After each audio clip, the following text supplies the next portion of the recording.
We will resume the question and answer session of the evening with you.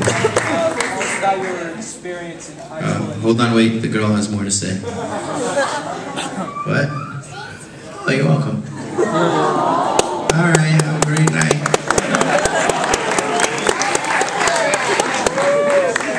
Nice one. All right.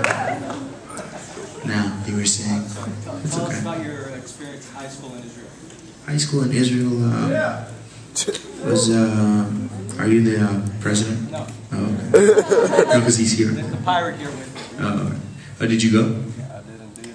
All right. High school, my experience there?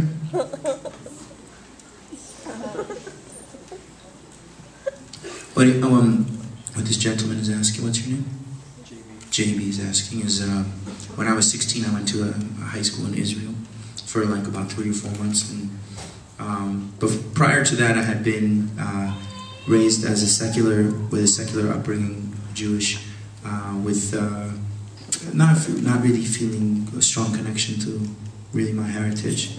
And when I went to Israel, that really changed everything for me. The second night I was there, I was caught drinking and was almost thrown off of the trip. They don't tell you that part. But after that, I couldn't leave the campus for a month, which kind of sucked. But I had lots of experiences in Israel, but the ones that were obviously the most meaningful was when the first time I went to Jerusalem, and then just watching out over the old city. And I think for the first time I really felt something very strong about history and time, you know, and the realization that our lives are not necessarily just this moment right now, but that we kind of come from, for the first time I felt that come from a whole thing, you know. Judaism believes in reincarnation, that we basically keep coming back. So the idea that, like, you know, you've had experiences in past lives and all that. So I had a very spiritual kind of experience there.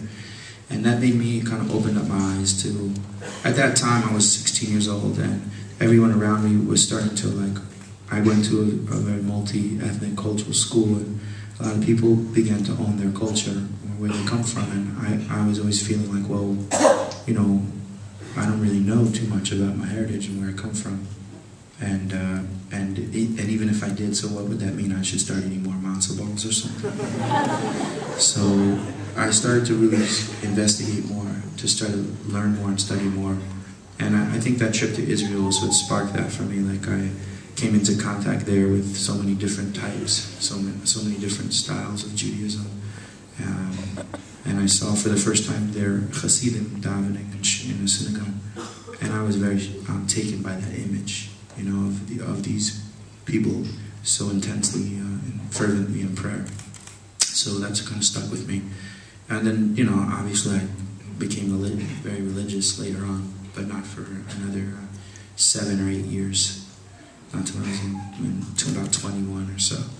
But that kind of was a big a spark for me, a realization. And at that same time, I was starting to really listen to a lot of reggae music, and it's particularly Bob Marley. And I was growing dreadlocks, and I was doing the whole thing.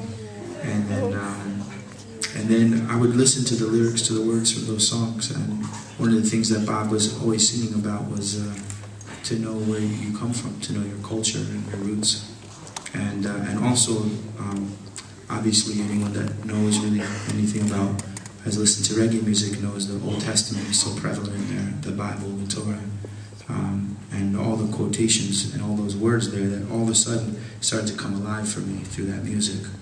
So I guess it took me a few years to figure it out, but I think at the end what I realized was that when Bob Marley was saying, keep your culture, don't be afraid of the vulture.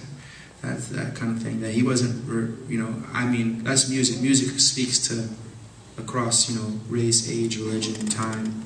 If it's good, not the music that we hear on the radio so much today, but it seems huge, but it's huge for, you know, 3 weeks or 3 years. Someone like Bob Marley is someone's music who, you know, stood the test of time, you know, and there's a handful of artists like that.